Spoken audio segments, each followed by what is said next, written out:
English একটা প্রবাদ আছে, life is short, one day is good, one day is bad, one day is for you, one day is against you.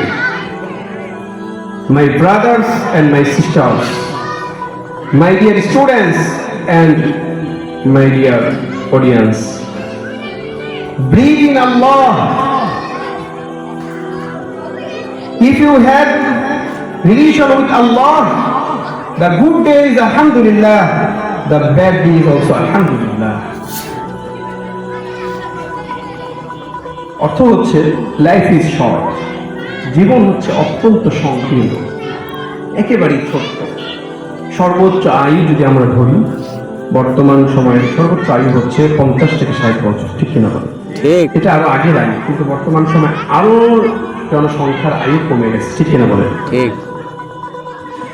এই 40, 50, 60 বছর খুবই সংকীর্ণ।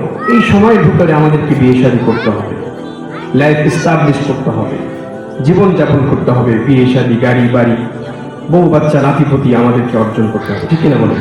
ঠিক।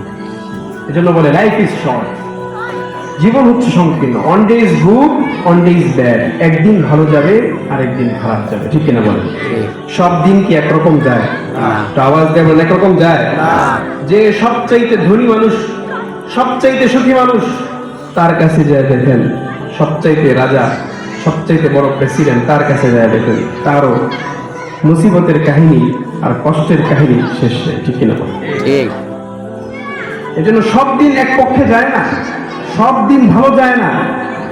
আমাদের বাংলায় প্রবাদ আছে, যায় দিন ভালো আসে দিন খারাপ। এজন্য দুনিয়াটা হচ্ছে এমন, এখানে ভালো আসবে, খারাপ আসবে। এজন্য বলে one day is good, one day is bad, একদিন খারাপ আসবে, একদিন ভালো আসবে।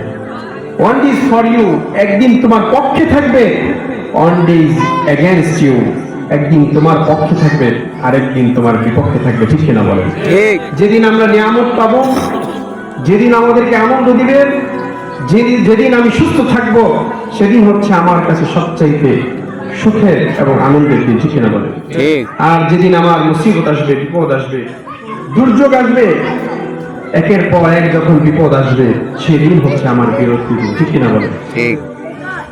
এজন্য প্রবাদের ভিতরে বলেন, one day is for you, one day is against you. My brothers and my sisters, my audience, my dear students, হে আমার প্রিয় ভাইরা এবং বোনেরা, আমার দর্শকরা এবং আমার শিক্ষার্থী বন্ধুরা, বিলিভ ইন আল্লাহ, আল্লাহর উপর ভরসা রাখো। ভরসা রাখতে হবে একজনের কাছে, তিনি কে? আল্লাহ। আরো জোরে বলেন, তিনি কে? আল্লাহ।